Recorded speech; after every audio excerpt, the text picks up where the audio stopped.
Hello bachcho, let's read the question. The question says given below are two statements. Statement 1, failure of segregation of chromatids during cell cycle resulting in the gain or loss of whole set of chromosome in an organism is known as aneuploidy.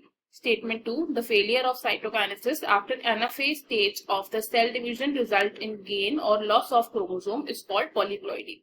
In the light of above statements, choose the correct answer from the options given below.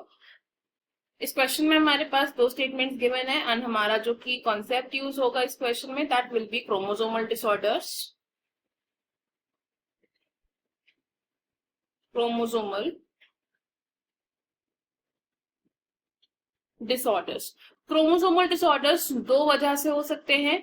First cases जब एक ही chromosome का gain या loss होता है due to gain और loss of a chromosome and ये further किस वजह से होता है? It is due to failure in segregation of chromatids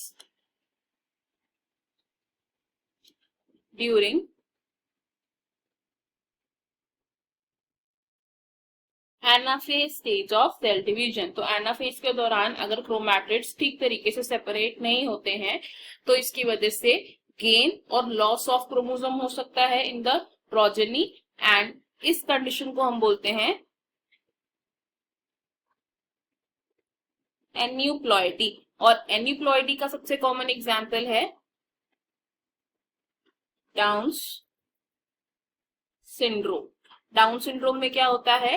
chromosome number 21 की एक एक्स्ट्रा कॉपी प्रेजेंट होती है जिसे हम कॉमनली कहते हैं it has trisomy of chromosome 21. Second condition is जब whole set of chromosome extra होता है ऑर्गेनिज्म के जीनोम में, इट इज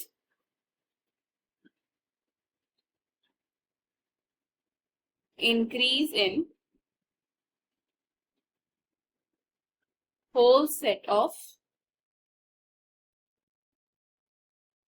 chromosome and ये किस वजह से होता है? It is because of the failure of cytokinesis after telophase stage of cell division. तो टीलोफेज के बाद अगर साइटोकाइनेसिस का फेलियर हो जाता है तो इसकी वजह से whole set of chromosome increase हो सकता है into the genome of organism and इस कंडीशन को हम बोलते हैं पॉलीप्लॉइडी. एंड पॉलीप्लॉइडी यूजुअली देखी जाती है इन प्लांट्स मेनली. तो अगर हम अपनी स्टेटमेंट देखें इसमें से हमारी जो फर्स्ट स्टेटमेंट है ये रॉन्ग स्टेटमेंट है बिकॉज एन्यूप्लॉइडी में होल सेट ऑफ क्रोमोसोम का गेन या लॉस नहीं होता, सिर्फ एक ही क्रोमोसोम का गेन या लॉस होता है. एंड सेकंड स्टेटमेंट भी हमारी यहाँ पर इनकरेक्ट है बिकॉज पॉलीप्लॉइडी में whole set of chromosome increase हो जाता है and it is due to the failure of cytokinesis after telophase ना कि एनाफेज. तो हमारी दोनों ही स्टेटमेंट्स रॉन्ग है तो ऑप्शन डी हमारा करेक्ट हो जाएगा एंड बाकी के ऑप्शंस है यहाँ पर incorrect. I hope you have understood it well. Best of luck. Thank you.